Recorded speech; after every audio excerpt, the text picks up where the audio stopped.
2005년에 개봉한 영화 중에 그 메리 크리스마스라고 하는 영화가 있습니다.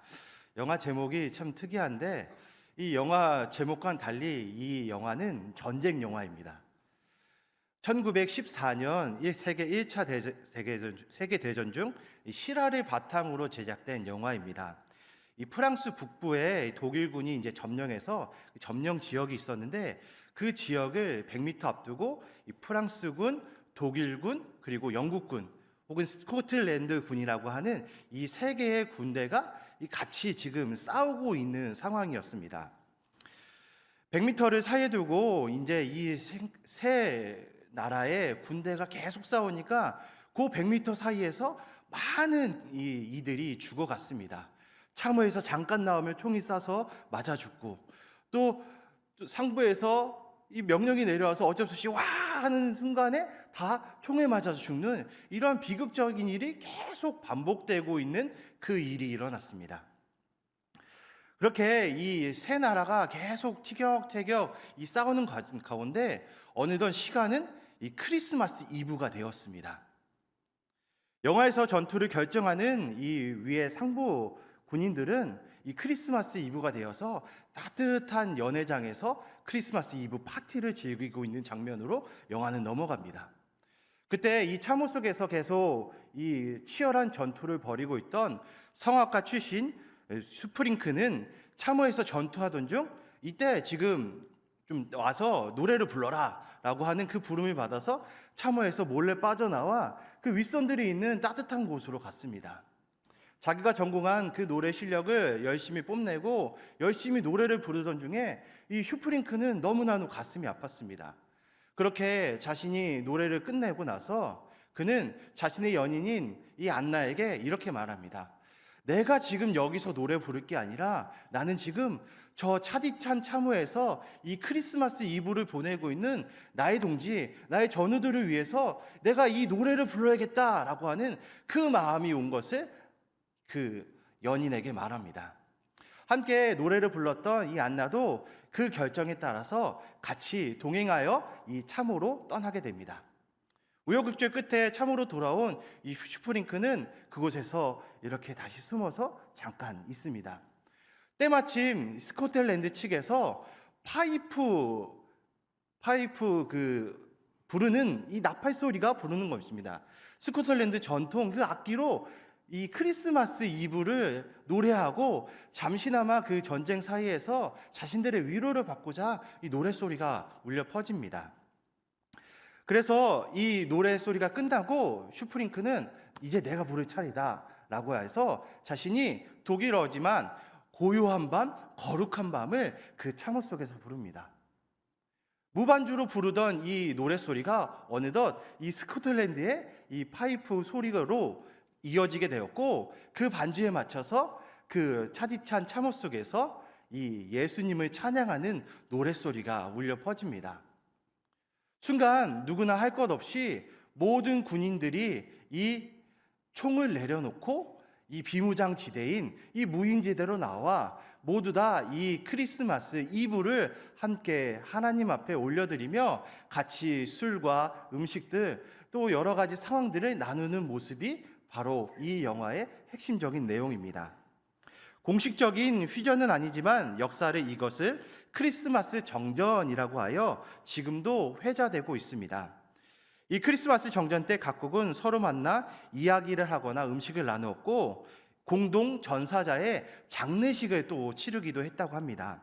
심지어 이 무인 지대에서 이 세 나라의 이 군인들은 축구공 가지고 축구를 하는 이러한 모습도 역사 속에서 사진으로 남아서 많이 이렇게 우리에게 보여지곤 합니다.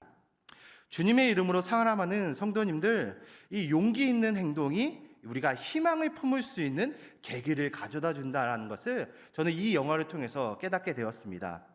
크리스마스 정전의 용기는 이 예수 그리스도가 이 평화의 왕으로 오신 것을 역사적으로 보여주는 단적인 사건이라고 할 수 있습니다. 성도님들, 우리도 예수 그리스도로 인해서 이 용기 내어서 뭔가 희망을 주는 일을 해보시기 바랍니다. 이 주님께서 주시는 이 용기로 인해서 우리가 희망을 찾을 수 있기 때문에 우리의 작은 이 용기 내의 행동이 희망의 모든 상황으로 번져가기 때문입니다. 바로 오늘 본문도 바울의 이 용기로 인해서 희망을 찾을 수 있다라는 그 메시지가 우리 안에 있습니다. 다시 한번 20절에서 21절의 말씀을 읽어보도록 하겠습니다.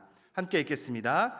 나의 간절한 기대와 소망을 따라 아무 일에든지 부끄러워하지 아니하고 지금도 전과 같이 온전히 담대하여 살든지 죽든지 내 몸에서 그리스도가 존귀하게 되게 하려 하나니 이는 내게 사는 것이 그리스도니 죽는 것도 유익함이라.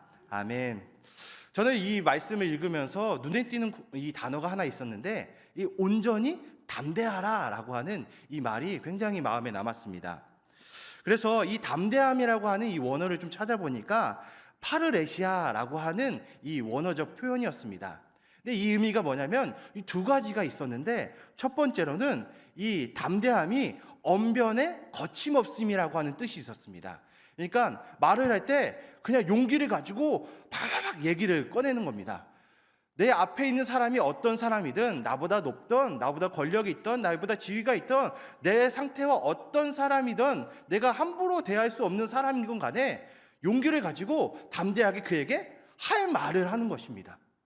이것이 담대하라고 하는 이 원어에 담긴 뜻입니다.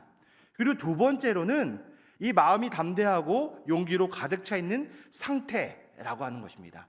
언제든지 바로 뛰쳐나갈 수 있게, 언제든지 바로 즉각적으로 행동에 옮길 수 있는 그 상태가 된 상태를 이 담대하라라고 하는 이 원어 속에 담긴 의미다라는 겁니다. 바울이 이렇게 용기에서 희망을 찾고 이 용기 내기에 충분한 상태, 언변이 거침없는 상태, 이 용기에 있는 상태가 된 이면에 바울이 지금 어떤 상황인지 우리가 좀 살펴볼 필요가 있습니다. 바울이 왜 이렇게 언변에 능통해야 되고 언제든 바로 이 용기를 내서 나갈 수 있는 상태가 되어야 했는지 이 이면에 약간은 바울이 갖고 있는 어려움이 있었다라는 것을 우리가 보게 되는 것입니다. 아시다시피 바울은 이 감옥에서 이 빌립보서를 쓰게 됐습니다. 일면 옥중서신이 바로 이 빌립보서라고 하는 것입니다. 앞서 1장에 보면 이 7절과 13절 그리고 14절에 이 성경에 매였다라고 하는 표현이 계속 반복되어 나옵니다. 바로 이 매였다라고 하는 표현이 그가 감옥에 갇혀서 이 나올 수 없는 상태를 말하는 것입니다. 근데 바울의 소원이 뭡니까? 바울이 그토록 하고 싶어하는 상황이 뭡니까? 예수 그리스도를 전하는 것, 복음을 만민에게 전하는 것이 그의 소원입니다. 그가 이루고자 하는 그 단 하나 목표가 바로 이 복음 전하는 건데 지금 그가 이 갇힌 상태, 메인 상태가 되면 자연스럽게 뭐가 안 됩니까? 만민에게 복음을 전하는 거, 내가 복음을 펼치는 이 예수 그리스도를 전하는 일이 안 돼 버리는 것입니다. 갇힌 사람이 뭐 자유롭게 나가서 뭔가 할 수 없는 상황이지 않겠습니까? 근데 그런 상황에서 왜 그가 이 희망을 가지고 왜 용기를 내서 이렇게 담대함으로 나갈 수 있는 이 얘기를 하고 있는지 우리는 살펴볼 필요가 있다라는 겁니다. 이 바울이 진짜 이 복음이 갇힌 상태에서도 놀라운 것은 자신이 그토록 하고 싶었던 복음 전파가 계속 된다라는 이야기를 감옥 속에서 듣게 됩니다. 참 신기하지 않습니까? 자신이 해야 될 일인데 왜 자신이 없다고 해서 복음 전파가 되는지 이 물음표가 찍히지 않겠습니까? 그런데 놀랍게도 바울이 먼저 앞서 복음을 전한 사람들이 바울이 갇힌 상황에서도 자신들이 끝까지 바울이 전한 그 예수 그리스도의 복음, 그 복음을 오히려 바울이 옥에 갇혔는데도 계속 전하고 있었다라는 소식을 듣게 되었다라는 겁니다. 그래서 바울은 이 복음 전파를 계속 이 하고 있는 상황에 자신이 감옥 속에 있지만 희망을 찾을 수 있구나. 내가 이 매여 있지만 이 상황에서도 예수 그리스도의 복음은 계속 전해지는구나라는 그 사실을 본인이 알게 되면서 희망을 가지고 용기를 가지고 나아갈 수 있게 되었다라는 것입니다. 그런데 이 복음 전파에 있어서 좀 빌립보서가 특이한 점이 있다고 하는 것을 좀 소개하고 있습니다. 그냥 이 바울이 복음을 잘 전한 사람들이 이어받아서 잘 전했으면 됐지라고 하는 이 생각을 가질 수 있는데, 또 한 가지 다른 측면이 있다면 이 복음을 전하는데, 복음이 전파되는 데 있어서 뭔가 이 바울이 복음을 가르치지 않은 사람들마저도 복음을 전하고 있는 부분이 이 성경 속에 나타나고 있다라는 것입니다. 먼저 14절에 보면 이 긍정적인 부분이 있습니다. 14절에 형제 중 다수가 나의 매임으로 말미암아 주 안에서 신뢰함으로 겁없이 하나님의 말씀을 더욱 담대히 전하게 되었느니라. 이 무슨 말씀입니까? 복음의 형제들이 바울이 갇힌 상황에서 계속 복음을 전하고 있던 아주 긍정적인 상황에 이제 바울이 좋아하는 이 표현 중에 하나입니다. 근데 또 다른 복음 전파가 있다고 한다면 이건 부정적인 부분입니다. 바로 그것은 시기와 분쟁으로 인해서 복음이 전해졌다라고 하는 표현입니다. 15절에 보면 이렇습니다. 어떤 이들은 투기와 분쟁으로, 어떤 이들은 착한 뜻으로 그리스도를 전파하나니라고 하는 부분입니다. 이 복음이라고 하는 말은 사실 우리가 듣기에 너무 좋은 말 아닙니까? 이 복음이라고 하는 것은 우리가 해야 될 과업 중에 하나고, 이 하나님의 그 뜻을 아는 사람들에게 복음은 그 어떤 나쁜 것과 함께 할 수 없어, 다 좋은 것만 함께 해서 가야 되는 그 단어야 라고 생각할 수 있는데, 지금 바울은 복음 앞에 시기와 분쟁이라고 하는 표현을 썼습니다. 왜 이러한 이 투기와 분쟁으로 라고 하는 표현을 썼을까요? 도대체 무슨 일이 있었기에 복음이 투기쟁과 이 분쟁으로 인해서 전해졌냐라는 것입니다. 학자들에 의하면 로마에 바울에게 우호적인 복음 사역자만 있었던 게 아니다라고 하는 표현이 있습니다. 한번 잘 들어보시기 바랍니다. 학자들에 의하면 로마에서 바울에게 우호적인 복음 사역자가 있었던 반면 그렇지 않은 사역자도 있었다. 바울이 로마로 와서 이 복음을 전하는 것을 탐탁지 않아 하는 사람이 있었다라는 의미가 바로 이 의미입니다. 하지만 성경은 구체적으로 그 시기하고 질투하고 투기하는 사람들이 누구인지 잘 기록하지 않습니다. 그렇다면 왜 바울이 전하는 복음을 이 탐탁지 않아 하는 사람들이 있었을까라고 하는 우리는 질문을 자연스럽게 해나가게 됩니다. 당시 로마 교회에 복잡한 사정이 있었습니다. 로마 교회의 시작은 사실 오순절에 예루살렘에 왔다가 사도들과 함께 성령을 받아서 예수 그리스도를 알게 된 사람들도 같이 있었습니다. 추후에 그 성령을 받아서 로마로 이주하게 된 유대인들이 그 안에 섞여 있었는데, 그 사람들이 이제 로마로 가서 로마에 예수 그리스도를 전하고 로마 교회의 시작으로 역할을 한 부분이 있었습니다. 그래서 이들은 대부분 유대인들이었고, 이 소수지만 이방인들도 같이 이 안에 포함되어 있었습니다. 그런데 이 글라우디우스라고 하는 황제 때 이 로마에 있는 유대인들을 추방시키는 이 칙령이 떨어지게 됩니다. 그래서 로마에 있는 모든 유대인들이 싸그리 다 로마 밖으로 내쫓기게 되는 상황이 펼쳐집니다. 그 말씀이 사도행전 18장에 보면은 나와 기록되어 있는데, 이때 로마에 있었던 사람 중에 우리가 잘 아는 성경 인물이 누구냐면 바로 이 브리스길라와 아굴라 부부입니다. 바울과 같이 천막업을 생계로 하여서 그 일을 통해서 자비량으로 선교하고 복음을 전했던 이 부부가 바로 이때 로마에 있었습니다. 그래서 이 글라우디우스 칙령 때 이 부부가 어쩔 수 없이 쫓겨나면서 나중에 바울과 함께 이제 고린도와 이 에베소 상황에서 같이 이제 사역을 했던 모습이 우리 성경에 그려지고 있습니다. 마찬가지로 이 복음이 계속 전해지는 상황에서 이 바울이 계속 이 로마에 편지를 보내는 일은 멈추지 않았습니다. 그래서 이 바울이 로마에 편지를 보내고, 이러한 이 편지 속에 기록된 예수 그리스도의 복음이 로마 교회에 굉장히 중요한 영향력을 끼치게 됩니다.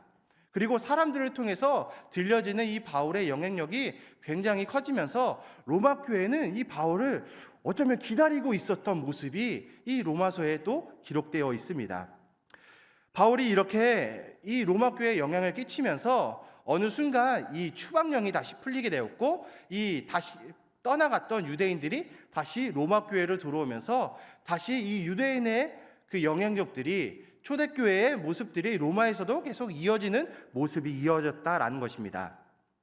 그렇게 로마 교회의 바울의 명성과 영향력이 크게 미쳤고, 바울이 그때 갑자기 이 끌려와서 시위대들, 이 로마로 끌려와서 시위대들의 갇힌 상황을 사람들이 듣게 되자 이 유대인 교인들이 난리가 난 겁니다.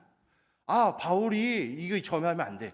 바울이 해서는 안 돼. 바울을 싫어했던 이 로마 교회에 있던 이 유대인들이 일부가 자신이 그렇게 영향력을 끼치고 있는 바울이 왔다라는 소식을 듣고, 아, 우리가 먼저 바울보다 앞서서 이 복음을 전해야겠다라는 생각을 가지고 이 시기와 분쟁으로 복음을 전했다라는 표현이 바로 이 표현에 담긴 의미다라는 겁니다.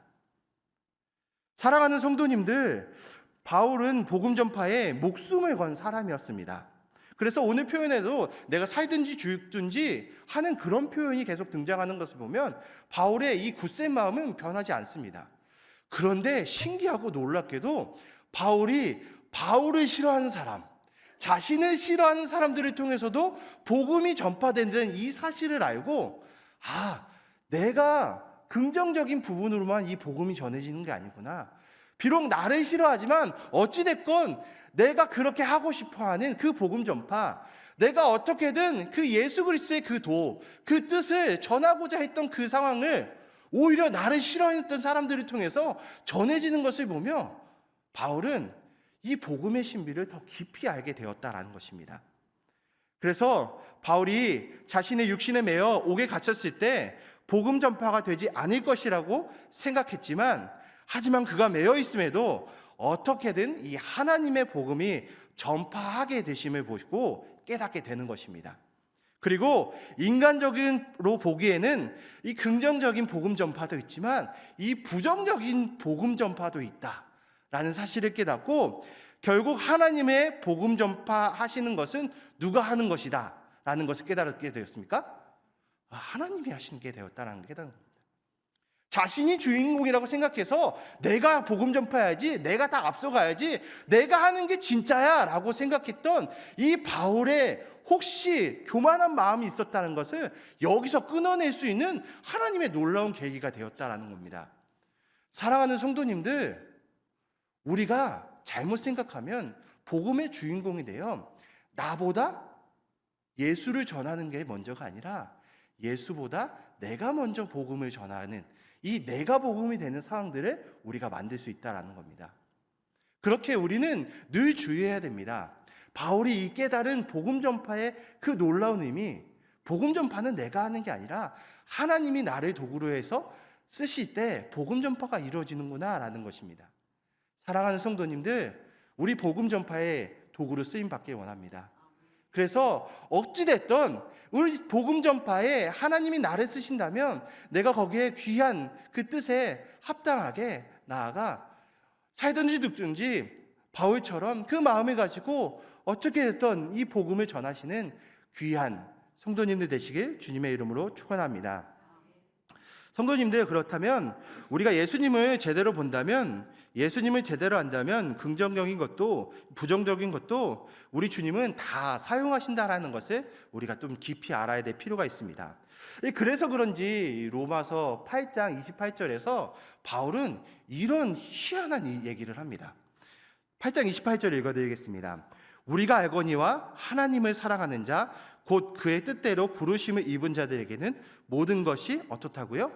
합력하여 선을 이룬다라는 겁니다. 긍정적인 것이든 부정적인 것이든 뭐가 어떻게 됩니까? 하나님 안에서 합력하여 선을 이루는 겁니다. 그렇기에 우리는 교만할 필요가 없습니다. 하나님의 뜻대로만 한다면 그 안에서 하나님께서 분명히 하나님의 뜻대로 선을 행해 주실 것이기 때문입니다. 성도님들, 사람의 삶에서 어찌 의견이 대립되지 않을 수 있겠습니까? 긍정적인 것과 부정의 것들이 늘 우리를 시험하고 곤란하게 만드는 일이 많을 것입니다. 그럼에도 우리가 이루어야 될 그 놀라운 것이 있다면 예수 안에서 합력하여 선을 이루는 것입니다. 그리고 주님께서 우리 안에서 합력하여 선을 이루어 주실 것입니다. 바울은 투기와 분쟁으로 복음 전하는 이들로 인해 이 사실 마음의 상처를 입었을 것입니다. 아파했을 것이고 이 공경에 처했을 것입니다.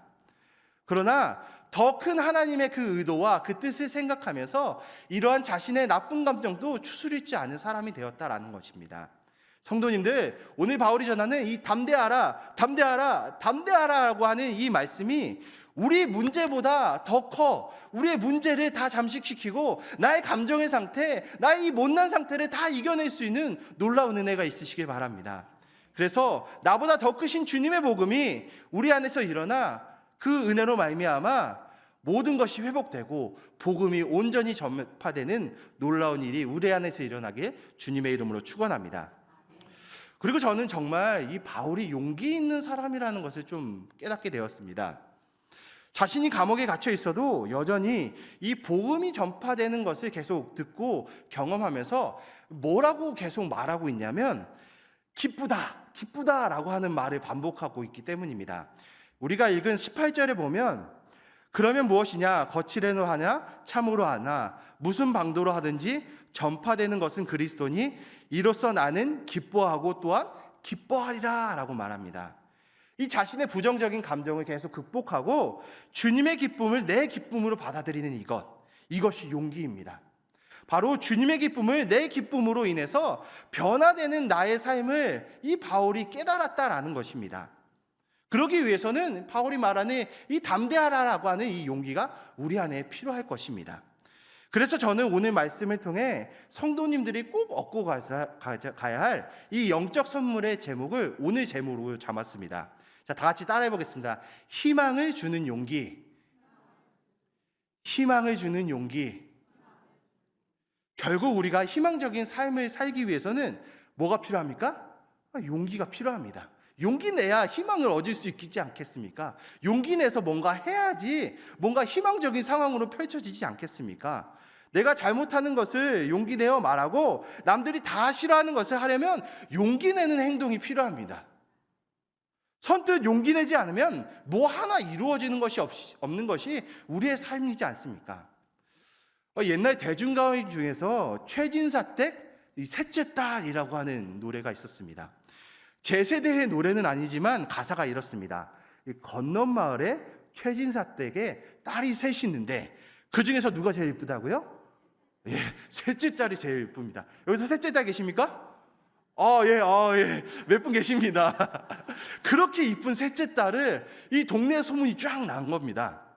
이 노래는 1969년 가수 조영남 씨가 미국의 알 윌슨이 부른 더 스네이크라고 하는 곡을 우리나라 정서에 맞게 번안해 부른 곡입니다. 이 건넌마을에 최진사댁 셋째 딸이 있는데 그 셋째 딸이 제일 이쁜데 이 온 동네 남성들이 이 셋째 딸을 보고 싶어 하는 겁니다. 그리고 혼인하고 싶어 하는 이 난리가 난 동네 상황입니다. 그런데 이 셋째 따님을 아내로 맞이하기 위해서 한 가지 큰 문제가 있습니다. 한 가지 걸림돌이 있다면 그게 뭡니까?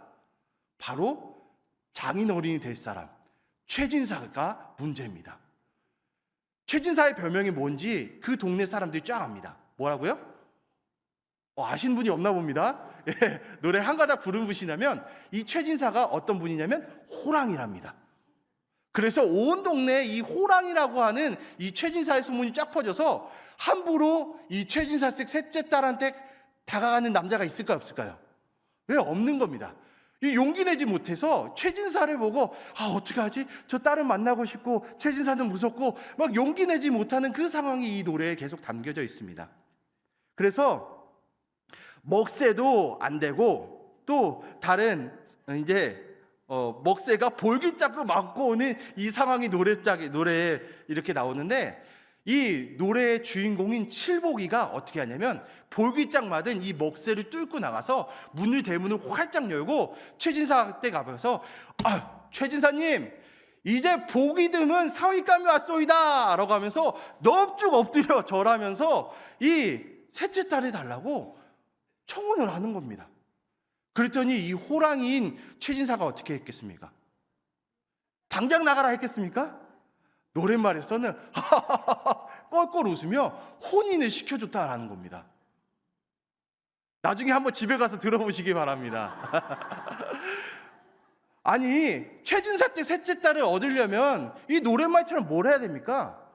용기 내서 문을 팍 열고 들어가서 어쨌든 해봐야 되는 거 아닙니까? 세상의 노랫말도 이러는데 우리가 왜 용기 내지 못하고 있냐 말입니다. 요 세상 말에도 용기 있는 자가 미인을 얻는다라고 합니다. 용기를 내야 무엇인가 얻고 이룰 수 있다라는 겁니다. 결국 용기 내야 희망적인 삶을 우리가 사는 것이 세상의 이치인데, 믿음의 사람인 우리들이 용기로 말미암아 이 주님께서 주시는 이 희망을 발견하지 못하면 교회 생활이 재미없습니다. 신앙생활이 재미없습니다. 신앙생활에 의미가 없다라는 겁니다. 용기 내서 주님이 주시는 희망을 찾아야 뭔가 내 삶의 변화도 있고 교회 생활도 재밌고, 신앙생활이 주님이 주시는 희망이 있구나, 내가 용기 내서 나아갈 필요가 있구나라는 것을 우리가 찾아야 된다라는 겁니다. 그래서 오늘 이 빌립보서의 말씀을 통해서 오늘 주님께서는 우리가 용기 내어서 어떻게 하면 이 희망을 찾을 수 있는지 3가지 방법을 알려줍니다.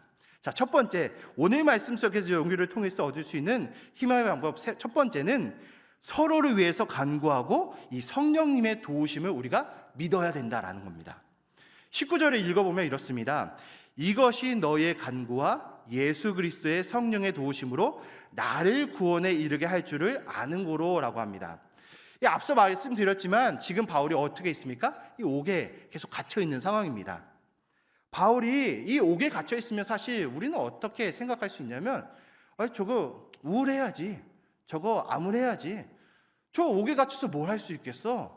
그래서 그러한 상황적인 거로 있어 감정이 다운되고 뭔가 희망을 찾을 수 없는 상황이 계속 이어진다라는 겁니다. 근데 이 현실의 그런 감옥에 갇힌 상황에서도 바울이 내가 감옥에 갇혔으니 나는 우울합니다, 나는 슬픕니다, 나는 이제 어떻게 합니까? 이 성경이 이렇게 말합니까? 바울이 그렇게 표현하고 있지 않습니다. 우리 아까부터 계속 기뻐한다라고 하는 이러한, 또 담대하라라고 하는 이 말이 써 있는 거 보면 전혀 그렇지 않다라는 것입니다. 사실 누구나 이 옥에 갇히게 매여 있게 된다면 이 자기 상황을 비관하고 이 신태 한탄이나 감옥살이가 좋지 않다라는 글이나 말을 하게 될 것입니다. 그런데 바울은 용기 내어 희망을 바라볼 수 있다라는 것이 자기 안에 있다라는 것을 계속 어필하고 표현하고 있습니다. 그 중에서 그가 이 2가지를 말하고 있는 게 아닙니까? 바로 빌립보 교인들이 나를 위해 기도하고 있고, 또 성령이 나를 위해서 간구하고 도우시고 있다라는 것을 계속 표현하고 있는 겁니다. 자신이 감옥에 갇혔지만 누군가 나를 위해 기도해주고 있고 성령님이 나를 도와주고 있기 때문에 나는 감옥에 갇혀도 문제없다, 나는 이겨낼 수 있다, 용기 낼 수 있다 라는 게 지금 바울의 입장이라는 겁니다. 먼저 빌립보 교인들이 바울을 위해서 간구하고 있음을 우리가 보게 되는데, 이 빌립보 교인들의 간구와 기도가 있음을 바울이 용기 낼 수 있는 것은 당연하다라는 것입니다. 성도의 삶은 사실 하나님 앞에서 혼자 하는 것처럼 보입니다. 근데 조금 더 자세히 보면 나 혼자 신앙생활하는 게 아닙니다. 교회 안에서 같이 하고, 또 내 옆에 있는 같은 성도, 또 나 있는 권사님, 또 집사님, 또 장로님, 안수 집사님, 이런 분들이 나를 계속 위해서 기도해주고 같이 해나가는 이 기쁨이 우리 안에 있기 때문입니다. 그 안에서 신앙생활할 때 우리가 용기 내고, 내가 지금 내 상황이 좀 좌절되는 상황인데, 어려움이 있는데, 그때 누가 기도해 줍니까? 내 옆에 있는 장로님, 내 옆에 있는 권사님, 나와 함께 기도해주는 우리 순장님, 그런 분들이 있기 때문에 내가 용기 내서 나갈 수 있는 거 아닙니까? 이 바울도 빌립보 교회가 그렇게 해주기 때문에 옥에 갇혀도 우울하지 않는 겁니다. 이것이 우리가 한 교회 공동체에서 서로 연결되어 있고, 그리고 서로를 위해서 기도해주는 이 놀랍고 신비한 능력이 이 안에서 일어나게 되는 겁니다. 이것이 우리가 사는데 얼마나 큰 용기와 얼마나 큰 힘을 주고 있습니까? 그러한 마음이 담긴 찬양을 우리가 잘 알고 있습니다. 누군가 널 위해 기도하네, 이 찬양이 있지 않습니까? 후렴 가사에 보면 이렇습니다.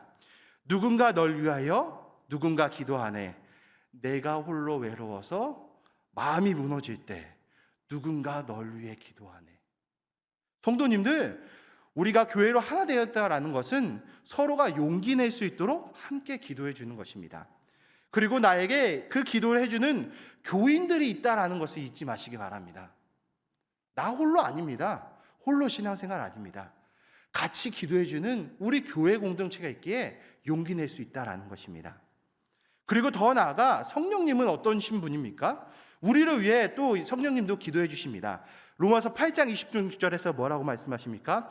이와 같이 성령도 우리의 연약함을 도우시나니 우리는 마땅히 기도할 바를 알지 못하나 오직 성령이 말할 수 없는 탄식으로 우리를 위하여 친히 간구하고 계십니다. 성령님도 우리를 위해서 기도하십니다.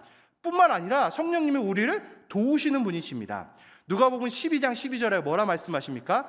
마땅히 할 말을 성령이 곧 그때 너희에게 가르치시라. 요한복음 15장 26절은 또 뭐라고 말씀하십니까? 내가 아버지께로부터 너희에게 보낼 보혜사 곧 아버지께로부터 오시는 진리의 성령이 오실 그때에 그가 나를 증언하실 것이요. 여기서 보혜사라는 말은 헬퍼, 영어 성경으로 헬퍼로 번역하고 있습니다. 카운셀러로 번역하고 있습니다. 우리를 도우시는 분, 우리의 변호인, 우리를 위해서 간구하시는 그 변호사가 되시고 도우시는 성령님이 우리 안에 있기에 우리는 더 이상 좌절할 필요가 없습니다. 현실이 어떻더라도 이걸 이겨낼 수 있는 성령님이 계시기에 우리는 그 안에서 이겨나가야 된다는 것입니다. 용기를 내야 된다는 것입니다. 그리고 또한 용기를 통해 얻을 수 있는 희망의 감정 두 번째는 바로 부끄러워하지 않는 것입니다. 20절 앞부분에 보면 나의 간절한 기대와 소망에 따라 아무 일에든지 부끄러워하지 아니하고 라고 말합니다. 사실 용기를 가로막는 것이 한 가지 있다면 그게 감정적으로는 부끄러움입니다. 말씀에서 부끄러움의 원문의 의기는 이렇습니다. 보기 흉하다, 추하게 하다, 불명예스럽다, 수치로 가득 채우다 라고 하는 그 의미가 복합적으로 담겨져 있습니다. 그래서 부끄러워하는 이 감정이 있을 때 우리는 뭐를 낼 수 없습니까? 용기 낼 수 없습니다. 부끄러움이 나를 다 가려 용기 내야 될 때 부끄러워, 용기 내야 될 때 난 못해, 이런 좌절의 이야기를 하게 됩니다. 그래서 바울이 이 부끄러운 감정을 갖지 않겠다고 계속 이 부끄러움을 이겨내고자 하는 마음 상태를 가진다라는 것입니다. 그런 바울의 감정 상태를 보면 바울이 감옥에 갇혀 있는 것이 그를 보기 흉하게 하거나 추하게 하거나 불명예스러운 혹은 수치로 가득 채울 수 있는 상황인데도 불구하고 바울은 어떻게 합니까? 난 그렇지 않다, 난 담대하다 라고 하는 그 용기 내는 말을 하고 있다라는 겁니다. 오히려 용기 낼 수 있는 전환의 계기로 지금 감옥살이도 말하고 있는 사람이 바로 바울이다라는 겁니다. 사랑하는 성도님들, 우리는 부끄러움의 감정을 가질 수 있는 상황이 너무나도 주변에 많습니다. 이래서 부끄럽고 저래서 부끄럽고 저래서 추해지고 저래서 안 되고 라고 하는 게 너무나도 많다라는 겁니다. 그런데 정말 내가 잘못하여 죄를 저지른 상황이 아니라면 당연히 부끄러움을 갖고 죄를 뉘우쳐야겠지만 부끄러움이 일이 있지 않음에도 불구하고 부끄러워하는 상황이 처한다면 우리는 이것을 거절해야 될 것입니다. 당당히 나가서 얘기해야 될 때 나 부끄러워 못해요. 뭐 죄진 것도 아닌데 부끄럽다는 그 이유로 앞서 나가지 못한다면 그 용기 낼 수 있는 그 용기마저 이 부끄러움에 가려서 담대히 나갈 수 없게 되는 것입니다. 그 상황을 이겨낼 수 없고 계속 좌절로 빠져들게 된다라는 것입니다. 마태복음 8장 5절 2절에 보면 백부장의 하인이 중풍병에 걸렸습니다. 백부장이라고 한다면 우리나라 치면 중대장 정도 됩니다. 근데 중대장 정도면 사실 체면이 있고 막 멋지게 하는 이런 직책이 있는 사람 아닙니까? 근데 보잘것없는 하인이 아파가지고 하인이 중풍병에 걸려가지고 예수님한테 쫓아가가지고 예수님 내 하인 좀 고쳐주세요 라고 말하고 있는 겁니다. 지금 이 백부장이 체면 치레하지 않습니다. 체면 차리지 않는다라는 겁니다. 그걸 다 이겨내고 부끄러워할 수 있는 상황인데도 불구하고 예수님께 나아가 내 하인을 좀 고쳐달라고 부탁하고 있습니다. 이게 진정한 용기이지 않겠습니까? 위아래 가리지 않고 내가 필요하다 그러면 용기 내서 담대히 나가는 것이 용기다라고 한다면 백부장의 이 믿음은 대단한 용기입니다. 그래서 예수님이 칭찬하지 않습니까? 이스라엘 중에서 어떤 사람도 이만한 믿음을 가진 자를 내가 본 적이 없다라고 하면서 그 백부장을 칭찬하고 있는 겁니다. 바라기는 우리가 그렇게 되길 바랍니다. 백부장처럼 그렇게 용기 있게 나가 내가 부끄러울 수 있는 상황인데도 불구하고 그 사람을 고칠 수 있다면, 그 사람을 회복시킬 수 있다면, 내가 도울 수 있다면 얼마든지 가서 그 얘기를 하고 일으킬 수 있는 그 용기를 가지는 것, 그게 우리가 해야 될 일이 아니겠습니까? 그러면 당연히 예수님 뭐라고 하시겠습니까? 그래, 너 잘했다. 그래, 너 용기 있다. 그래, 너 멋있다. 너만한 믿음이 있어야 진짜 제대로 된 믿음이지 라고 하는 말을 듣지 않겠습니까? 성도님들, 우리가 하나님과 이 사람 앞에 떳떳하다면 부끄러움을 이겨내는 용기를 가지시기 바랍니다. 그 용기로 인해 하나님을 전하고 하나님의 사람으로 살아가는 그 은혜가 있기를 축원합니다. 그리고 마지막으로 용기를 얻을 수 있는 희망의 방법 세 번째로는 그리스도가 존귀하게 되게 살아가야 된다는 겁니다. 20절 하반부에 보면 이렇게 말합니다. 지금도 전과 같이 온전히 담대하여 살든지 죽든지 내 몸에서 그리스도가 존귀하게 되려 하여 하나니. 이 바울이 고백한 그리스도가 존귀하게 되는 것은 예수님을 믿는 그리스도인들에게는 가장 중요한 가치라고 할 수 있습니다. 그렇기에 예수 그리스도가 존귀케 되는 것을 따르는 그리스도인들에게는 이 점검하고 점검해야 될 부분이 있습니다. 이 존귀하게 되게라고 하는 이 말씀의 어원을 따라 보면 좀 이렇습니다. 좀 흥미로운데요. 옷에 매달린 장식의 크기를 늘려가는 것. 여러분, 이 말이 무슨 말인지 아시겠습니까? 옷에 있는 장식의 크기를 어떻게 한다고요? 늘려간다라는 겁니다. 우리가 어떤 사람의 지위를 나타낼 때, 또 사람의 외적인 부분을 조금 크게 보이고 할 때 뭘 우리가 갈아입냐면 옷을 갈아입습니다. 옷을 갈아입어서 내 상태를 나타내고 내 지위, 또 내가 품격, 품위 이런 것들을 옷을 통해서 많이 발현하게 됩니다. 그런데 만약에 결혼식장에 상례복을 입고 온다든지 심하게 더러운 옷을 입고 오면 그 사람은 이 자리에 맞게 입고 온 사람입니까? 그렇지 않을 것입니다. 결혼식장이면 결혼식장에 맞게 예쁘고 단정한 옷을 입고 와야 될 것입니다. 이처럼 옷은 어떤 가치나 상황들을 이 시각적으로 표현하는데 정말 중요한 요소 중에 하나입니다. 바로 오늘 이처럼 옷이 어떤 가치나 상황들을 시각적으로 표현하는 기능이 있는 것처럼 이 존귀하게 된다, 이 존귀하게라고 하는 이 표현이 바로 이 표현에 담겨져 있는 것입니다. 바로 옷의 장식을 크게 하여 옷이 사람을 돋보이게 하나 가치를 올리는 것처럼 내가 예수 그리스도를 향해서 어떠한 긍정적인 행동, 예수 그리스도의 뜻을 따르는 행동을 한다면 누구의 가치가 올라간다는 의미입니까? 예수님의 가치가 올라간다라는 겁니다. 나로 인해서 누가 높아진다라는 겁니까? 예수님이 높아진다라는 그런 의미입니다. 옷이 나를 화려하게 해주고 옷이 나를 멋지게 꾸며주는 것처럼 내가 그리스도를 향해서 존귀한 행동을 하고 멋진 그리스도인을 보인다면 예수 그리스도가 다른 사람에게 칭송받고 예수 그리스도의 이름이 만천하에 울려 퍼지는 이런 일이 일어납니다. 구약의 인물들이 다 그렇게 하지 않았습니까? 요셉이 이집트에 가서, 애굽에 가서 열심히 했더니, 존귀하게 했더니 누가 이름이 올라갑니까? 왜 하나님의 이름이 존귀케 되고 하나님의 이름이 올라가지 않았습니까? 바로 그러한 역할입니다. 이 바울이 존귀하게 되려고 하는 이 표현이 자기가 그냥 나쁜 짓을 하지 않고 오직 예수 그리스도를 위해서 멋진 일, 예수 그리스도의 그 복음을 전하는 일, 그 가치 있는 일을 해서 바로 예수님의 이름이 드높아지는 이 역할을 감당했다라는 겁니다. 지금 옥중에 매인 이 상태에서도 바울은 이러한 점을 놓치지 않았습니다.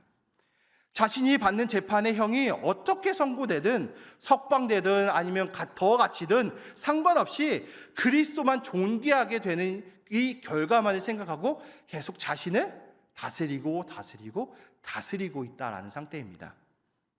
그리고 그에 대해서 마지막은 이 바울이 정말 멋지게 이렇게 표현합니다. 우리 21절 같이 읽어보겠습니다. 21절입니다. 시작. 이는 내게 사는 것이 그리스도니 죽는 것도 유익함이라. 정말 멋지지 않습니까? 바울이 그 마음을 가지고 예수 그리스도가 존귀하게 되기 위해서 내가 살든지 죽든지 누가 유익하게? 예수 그리스도 유익하게 하는 그 자신의 그 마음에 상황이 굳세게 잡혀 있다라는 겁니다. 주님의 이름으로 사랑하는 성도님들, 용기는 희망을 가져다 줍니다. 그 용기를 위해 주님은 함께 기도하는 사람들을 붙여주셨습니다. 그리고 성령님도 우리에게 희망을 주시기 위해서 도우시는 분이시다라는 것을 우리가 함께 말씀 속에서 배웠습니다. 또한 우리는 용기를 내기 위해 이 부끄러워하는 것을 멈춰야 할 것입니다. 그리고 이 부끄러워하는 감정이 계속 나를 얽어매어 용기 내지 못하는 것이 있다면 이 시간 용기 내시기 바랍니다. 그리고 우리는 바울처럼 내 몸에 그리스도의 존귀를 채워야 할 것입니다. 나로 인해 예수 그리스도 높아지고 예수 그리스도 거룩히 되는 그 일이 된다면 나는 얼마든지 그 일을 감당할 것이라고, 그러한 존귀가 찬송과 영광을 받기에 합당하신 주님의 이름에 높여드리기 소망하며 바울이 그렇게 멋지게 살아갔던 것입니다. 사랑하는 성도님들, 오늘 우리도 그렇게 됩시다. 그렇게 살아갑시다. 또 그렇게 되길 소망하며 기도합시다. 그래서 우리가 앞으로 더욱더 주님 안에서 이 일을 행하며 우리가 주님 주신 말씀 생각하며 더욱더 앞으로 전진해 나가시는 이 희망을 주는 용기를 잊지 않으시는 우리 성도님들 되시길 주님의 이름으로 축원합니다.